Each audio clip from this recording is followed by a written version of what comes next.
with the release of the brand new Sunrise on the Reaping trailer, let's talk all costumes that we got a little sneak peek of and why they are so important. For fans of the books, you already know that fashion and aesthetics in Panem follow a very similar timeline to that of our very own world. In the 10th games, Ballad of Songbirds and Snakes, we see a post-Americana 1940s to 1950s look. Whilst for the 75th games, the district looks are kind of still set in that time period, whilst the capital has evolved beyond means. For Hamitch's games, we are exploring the flower power and groove and freedom of the 1970s. In the 40s and the 50s, we were in a world where we were post-war.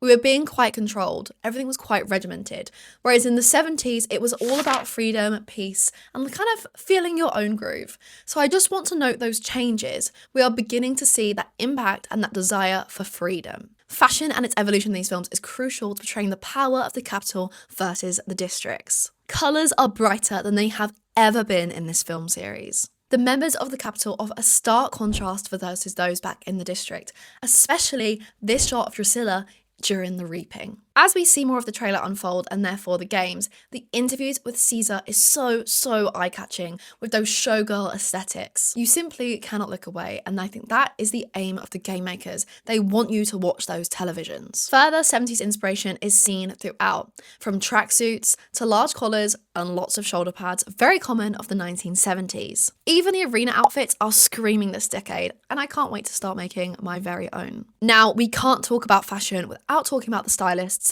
and this shot of Maisie Lee Donna. She is surrounded by a futuristic world. However, both Maisie Lee and Hamitch's makeover looks are actually more silhouettes of the 1940s and the 1950s. We know from the books that the reason Hamitch gets under President Snow's skin so much is because he reminds him of himself. And this black suit is so doing that. It is reminding him of the man he used to be. Speaking of Effie, however, our fashion queen, compared to how we see her in the original films, she is much more pared back. Very little wigs, more simplistic shapes, colours are that little bit more muted. This begins to offer us the idea of how much did Effie have to change, or how much was she manipulated during her time in the capital. I also want to touch on the use of butterflies, a very common symbol for Effie now, but this we're going to get into in another video. So there we have it, my initial key takings on costume and fashion throughout Sunrise on the Reaping. The costumes are so heavily inspired by the 1970s, a time of freedom and of power, something that they are really fighting for throughout this movie. Let me know your favourite look from the trailer in the comment section down below,